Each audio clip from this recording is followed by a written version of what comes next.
Hey everybody, this is Locks with Myoelectric. Machinima Respawn has asked all the directors to do a mandatory video where we shed a little light on our background in gaming. What games we're into, what video projects we have coming up. Rather than just talk about it, I'm going to show you what I've been into. The gaming room that I'm about to populate here. All I have to do is occupy it with all my dog shit. I got a lot of vintage shit in the garage. I'm going to start moving it in. I figure if you see some of my old gear and that sort of shit, then you probably know what I'm into. You are going to follow me through my journey of moving all my crap into this room.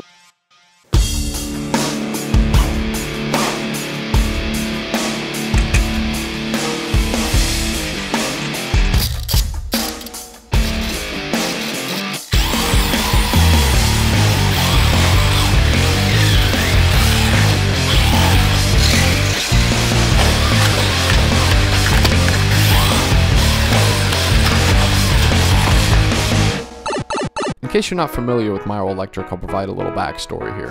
I've been making videos on Machinima since December 2008. Most of my content on the original Machinima channel is action-centric montage videos. These are just a few of my favorite original Machinima creations.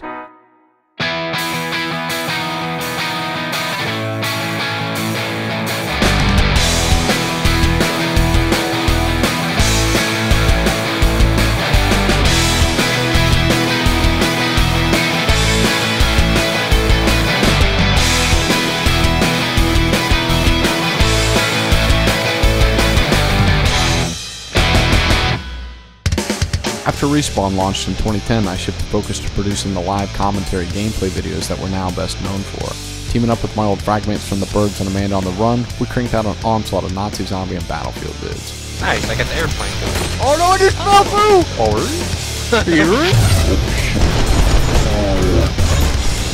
To date, we've produced over 100 videos for Machinima Respawn. In the future, I'll be continuing fan favorites like Ventrilo Montage, while expanding our support for PC gaming to include other mod-supported titles.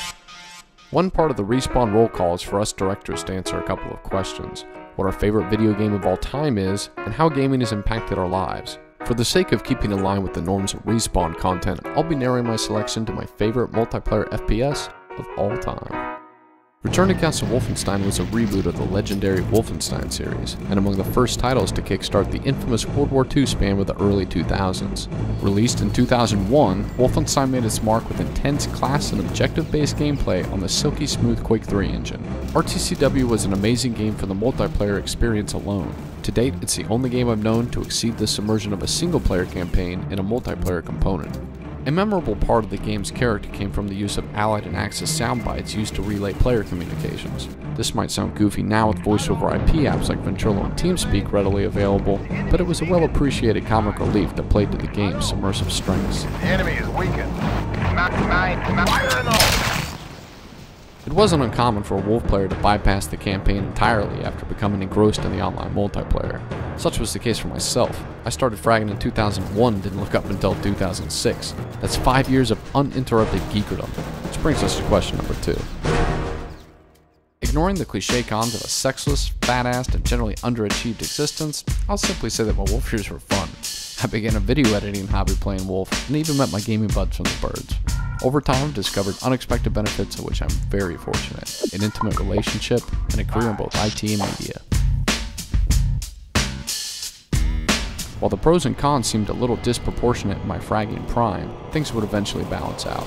A career was born, and relationships were made. In both, gaming played an integral role.